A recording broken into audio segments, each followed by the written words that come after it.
नमस्कार, लोकमत भारत की खास बुलेटिन में आप सभी का बहुत बहुत स्वागत है। मैं आपके साथ मोनिका राठौड़। ये रुक करते हैं खबरों की ओर। मुख्यमंत्री भजनलाल शर्मा और केंद्रीय कृषि मंत्री शिवराज सिंह चौहान ने 12 की कृषि उपज मंडी में कई विकास योजनाओं का लोकार्पण और शिलान्यास किया। इसी दौरान उन्होंने 12 और झालावाड़ जिलों के लिए 1258 करोड़ रुपए की लागत के 98 विकास कार्यों का शिलान्यास और लोकार्पण किया।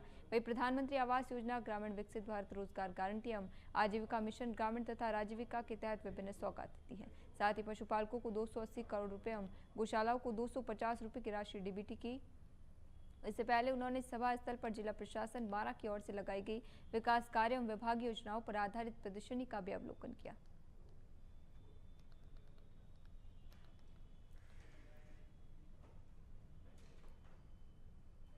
मुख्यमंत्री भजनलाल शर्मा ने सोमवार को स्टेट हैंगर पर केंद्रीय कृषि और किसान कल्याण तथा ग्रामीण विकास मंत्री शिवराज सिंह चौहान के जयपुर आगमन पर उनका आत्मीय स्वागत किया। मुख्यमंत्री शर्मा ने उपरना पहनाकर तथा पुष्पगुच्छ भेंट कर केंद्रीय मंत्री का अभिनंदन किया। इस अवसर पर दोनों नेताओं के बीच सौहार्दपूर्ण वातावरण में मुलाकात हुई है। केंद्रीय मंत्री चौहान के स्वागत के दौरान मुख्यमंत्री ने राजस्थान में कृषि, किसानों के कल्याण और ग्रामीण विकास से जुड़े विषयों पर केंद्र सरकार के सहयोग की महत्ता पर भी चर्चा की।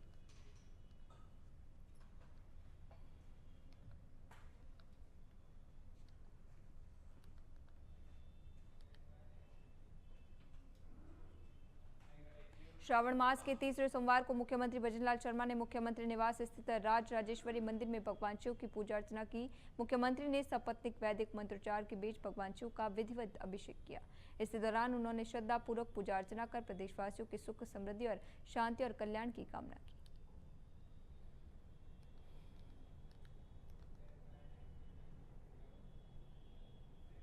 कैबिनेट मंत्री अविनाश गहलोत द्वारा राहुल गांधी को लेकर दिए गए कथित आपत्तिजनक बयान के विरोध में एनएसयूआई जिला ब्यावर ने प्रदर्शन किया। जिला अध्यक्ष शैलेंद्र सांखला के नेतृत्व में चांगेट स्थित कुमारानंद सर्किल पर मंत्री का पुतला दहन कर विरोध जताया गया। प्रदर्शनकारियों ने बयान पर सार्वजनिक रूप से माफी मांगने की मांग की।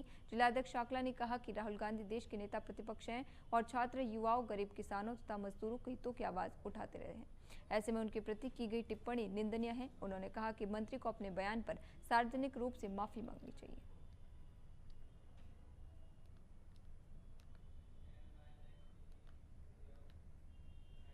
शाहबाद उपखंड के कैलवाड़ा में शहीद प्रजापति रामचंद्र विद्यार्थी की 84वीं पुण्यतिथि पर श्रद्धांजलि सभा आयोजित की गई। प्रजापति मंदिर सीताबाड़ी में आयोजित कार्यक्रम में प्रजापति समाज के छात्रों और युवाओं ने शहीद को पुष्पांजलि अर्पित कर श्रद्धा सुमन अर्पित किए। प्रजापति छात्र संघ के संस्थापक दुर्गा प्रसाद प्रजापति ने शहीद रामचंद्र विद्यार्थी के जीवन परिचय पर प्रकाश डाला। रामचंद्र विद्यार्थी 13 वर्ष की आयु में कक्षा 7वीं के छात्र थे और वर्ष 1942 के भारत छोड़ो आंदोलन में ग्राम हत्यागढ़ नौतन, जिला देवरिया में शहीद हुए थे। उन्होंने युवाओं से शहीदों की जीवन से प्रेरणा लेकर देश, समाज और संस्कृति की रक्षा के लिए समर्पित रहने का आह्वान किया।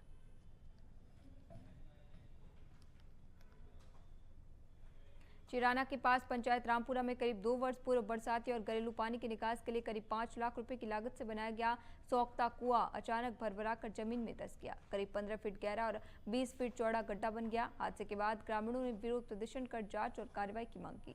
ग्रामीणों ने बताया कि निर्माण के समय घटिया सामग्री के इस्तेमाल की शिकायत की गई थी। उनका कहना है कि हादसा सार्वजनिक चौक पर हुआ, जहां बच्चे खेलते हैं और आम रास्ता भी है। अधिकारियों ने घटना का कारण पीपल के पेड़ की जड़ों को बताया है।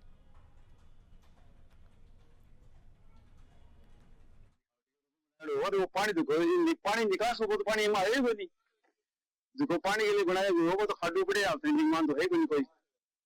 और वो तो अचानक वो अच्छे कोई टावर में एक बार टावर खेलने मान पड़ जाता ना, एक बहुत बड़ी हादसा है। तो 1.5 फुट गहरा जमीन है, हाँ नीचे है पानी जाता तो इसके लिए तो पानी इसके लिए बनाया कि पानी जमीन की मान 3 साल में यूजी ना घटे पानी घटे। ब्यावर में वैष्णव सेवा समिति और वैष्णव समाज के तत्वाधान में आदर्श विद्या मंदिर उच्च माध्यमिक विद्यालय के सभागार में प्रतिभावान सम्मान समारोह आयोजित किया गया। समारोह में शिक्षा, खेल और सरकारी सेवाओं में उल्लेखनीय उपलब्धियां हासिल करने वाले समाज के प्रतिभावान विद्यार्थियों एवं समाज बंधु के साथ वरिष्ठ जनों का भी सम्मान किया गया। कार्यक्रम के मुख्य अतिथि जिला शिक्षा अधिकारी ब्यावर अनिल कुमार शर्मा और विशिष्ट अतिथि सनातन धर्म कॉलेज के प्राचार्य नरेंद्र कुमार वैष्णव रहे। राजदास पाली ने कहा कि शिक्षा से ही समाज में क्रांति और उन्नति संभव है। समारोह में 75 प्रतिभावान विद्यार्थियों, 17 खिलाड़ियों और सरकारी सेवाओं में नवचयित 14 समाज बंधुओं का भी अभिनंदन किया गया।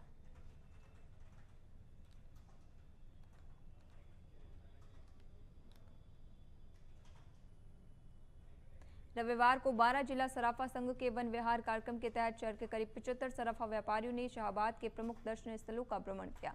व्यापारी निजी बसों एवं 4 पहिया वाहनों से पहुंचे और क्षेत्र की प्राकृतिक संपदा व ऐतिहासिक धरोहरों को देखकर रोमांचित हुए।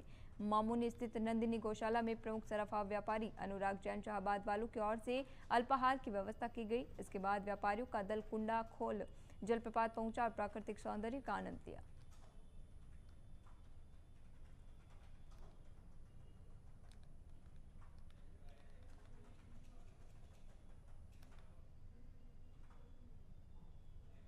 ब्यावर में श्रमिकों, कर्मचारियों एवं समाज के कमजोर वर्गों से जुड़ी 11 प्रमुख मांगों को लेकर भारतीय मजदूर संघ ने प्रधानमंत्री के नाम कलेक्टर को ज्ञापन सौंपा।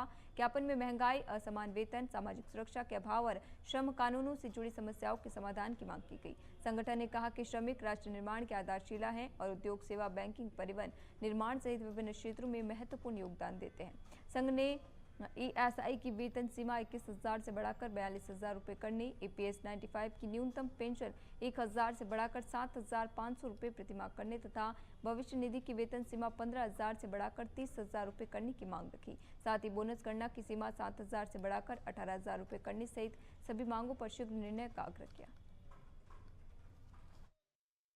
भारतीय मजदूर संघ केंद्र के आह्वान पर आज एक दिवसीय रैली एवं धरना प्रदर्शन का आयोजन किया गया, जिसमें 11 सूत्रीय मांगे थी। 11 सूत्रीय मांगों में अभी मिनिमम वेज राजस्थान में मात्र 285 रुपए है। हमारी मांग है कि इसको बढ़ाकर पूरे देश स्तर पे कॉमन किया जाए। 285 रुपए में एक आम मजदूर का जीवन निर्वहन की योग्य मजदूरी नहीं है। और इसके अलावा ESI की पेंशन सीमा बढ़ाई जाए। EPF में अभी 1,000 का पेंशन मिलती है, जिसे हमने मांग। ब्यावर में नगर परिषद के निकाय चुनाव को लेकर सोमवार को 60 वार्डों के आरक्षण की लॉटरी निकाली गई। जिला कलेक्टर कमलराम मीना की अध्यक्षता आयोजित बैठक में लॉटरी निकाली गई। शाहपुरा मोहल्ला स्कूल की छात्राओं तन्वी पांचाल और गुंजन परिहार ने पर्चियां निकालकर आरक्षित वार्डों का निर्धारण किया। लॉटरी के बाद चुनावी समीकरणों की तस्वीर काफी हद तक साफ हो गई। नगर परिषद के 60 वार्डों में 12 वार्ड OBC, 12 SC, 12 सामान्य महिला और 24 वार्ड सामान्य वर्ग के लिए खुले रखे गए।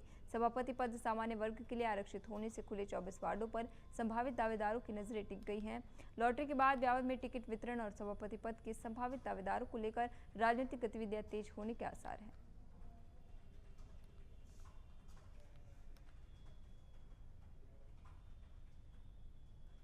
श्रावण मास के तीसरे सोमवार को ब्यावर में भगवान शिव की भक्ति का विशेष रंग देखने को मिला। अल सुबह से ही विभिन्न शिवालयों में श्रद्धालु के पहुंचने का सिलसिला शुरू हो गया, जो देर शाम तक जारी रहा। भक्तों ने भगवान शिव का जलाभिषेक और दुग्धाभिषेक कर बेलपत्र, अक, धतूरा, पुष्प सहित पूजन सामग्री अर्पित की और सब परिवार की सुख, समृद्धि और अच्छे स्वास्थ्य की कामना की।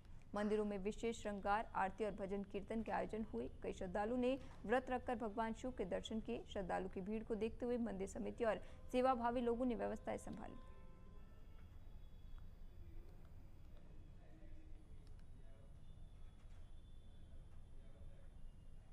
महाकालेश्वर मंदिर नागचंद्रेश्वर दर्शन करने के लिए श्रद्धालु की भीड़ ने बैरिकेड्स तोड़ दिए और भगदड़ मच गई है। गौरतलब है कि उज्जैन के नागचंद्रेश्वर मंदिर में वर्ष में ही एक दिन पट खुलते हैं और आज काफी भीड़ उमड़ी। महाकालेश्वर मंदिर के पास मंदिर में सुरक्षा में लगे पुलिस बल की मौजूदगी में बैरिकेड्स तोड़कर श्रद्धालु प्रवेश कर गए, जिसमें कई घायल हो गए। मंदिर में प्रवेश को लेकर अव्यवस्था फैल गई है।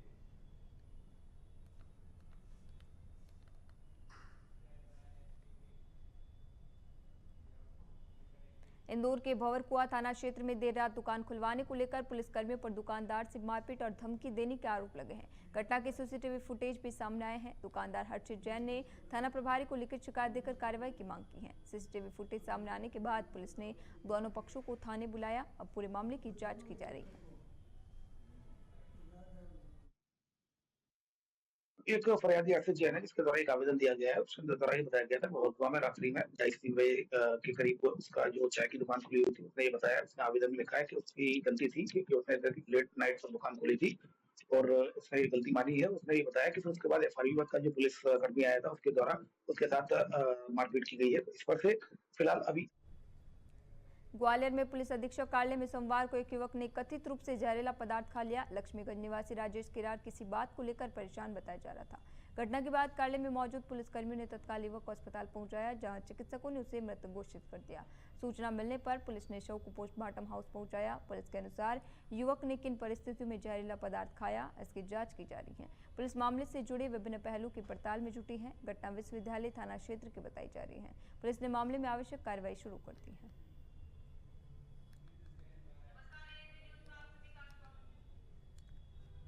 नागपंचमी के अवसर पर जबलपुर वन मंडल की टीम ने शहर के railway station, bus stand, Gwarighat और मदन महल सहित विभिन्न क्षेत्रों में चेकिंग अभियान चलाया। इसी दौरान टीम ने 14 सांपों का रेस्क्यू किया और अवैध प्रदर्शन और क्रूरता के आरोप में 12 सपेरों को हिरासत में लिया। जबलपुर के रेंज ऑफिसर अपूर्व प्रखर शर्मा ने बताया कि रेस्क्यू किए गए सांपों में मुख्य रूप से कोबरा और धामन प्रजाति के सांप शामिल हैं, जिनके मुंह धागे या फेविक्विक से बंद कर दिए गए थे। जो नागपंचमी के दिवस में जैसे हर साल वन मंडल कार्यालय में कार्रवाई की जाती है, वैसे इस साल भी आदरणीय सीसीएफ साहब, डीओ साहब और एसडीओ साहब के निर्देशन में लगातार 2 दिन से हमारी टीम जो है कई स्थानों में चेकिंग कर रही है। जैसे रेलवे स्टेशन, बस स्टैंड, जो छोटे मोटे स्टेशन है जैसे ग्वारीघाट या मदन महल में, सब जगह इंदौर में अंगदान को बढ़ावा देने और प्रत्यारोपण प्रक्रिया को अधिक प्रभावी और पारदर्शी बनाने के लिए इंदौर ऑर्गन डोनेशन सोसाइटी की बैठक हुई। संभागायुक्त कार्यालय में आयोजित बैठक की अध्यक्षता संभागायुक्त भास्कर लक्षाकार ने की। बैठक में अंगदान को लेकर किए जा रहे प्रयासों की समीक्षा की गई। संभाग आयुक्त ने अस्पतालों में जागरूकता और काउंसलिंग व्यवस्था मजबूत करने के निर्देश दिए। साथ ही प्रशिक्षित काउंसलर्स की भूमिका तय करने और जरूरतमंद मरीजों को समय पर निःशुल्क अंग प्रत्यारोपण का लाभ दिलाने पर भी जोर दिया गया। पूरी प्रक्रिया में पारदर्शिता बनाए रखने के लिए गाइडलाइंस का पालन सुनिश्चित करने के निर्देश भी दिए गए।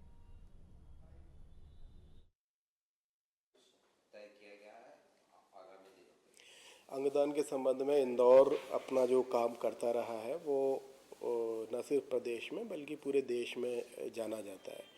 और इंदौर की जो कार्य पद्धति है और इंदौर की जो सामाजिक संस्कृति है उसके मुताबिक बहुत ही पुण्य कार्य यह निरंतर रूप से किया जा रहा है। हम लोगों के सामने इस कार्य के और विस्तार देने की और अधिक पारदर्शिता लाने का काम है, ताकि जो ज़रूरतमंद हैं उनको समय में और पूर्ण तरह से निःशुल्क इस अंगदान प्रक्रिया का लाभ मिल सके। सागर में नशा मुक्ति अभियान के तहत कैंट पुलिस ने मादक पदार्थों के खिलाफ कार्रवाई करते हुए 20 किलो 356 ग्राम गांजा जब्त किया है। इसकी कीमत करीब 2,80,000 रुपए बताई गई है। इस मामले में पुलिस ने 2 आरोपियों को गिरफ्तार किया है। तस्करी में प्रयुक्त करीब 80,000 रुपए कीमत की मोटरसाइकिल भी जब्त की गई। पुलिस के अनुसार 16 अगस्त को मुखबिर की सूचना पर राठौड़ बंगला कैंट के पास घेराबंदी कर दोनों आरोपियों को पकड़ा गया। तलाशी में उनके कब्जे से गांजा बरामद हुआ।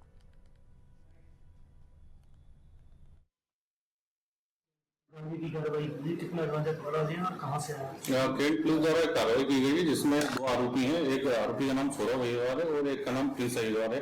ये मूलतः दोनों सागर जिले के ही रहने वाले हैं। इनसे कुल 20 किलो।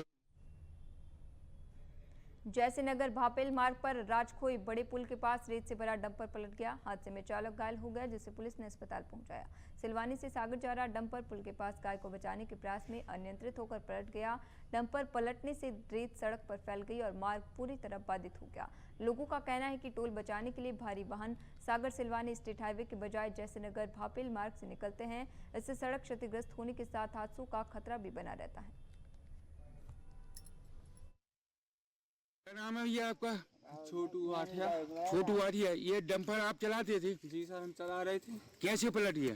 सर, एक गैया ने एक दूसरी गैया को मारा। तो सर उसको बचाने के चक्कर में हमने बहुत बचाया सर, मगर उसको बचाने के चक्कर में हमारी गाड़ी पलट गई और हम। अच्छा, तुम्हें ये कहाँ चोट आई? हाथ में? हमारे हाथ में चोट, सर में चोट और जांग में चोट। अच्छा, बहुत सी जगह पे चोट आ गई सर। हाथ टूट गया सर हमारा। तो सर हम अभी के लिए खबरों में इतना ही। तब तक के लिए बने रहिए लोकमत भारत के साथ, साथ सच का।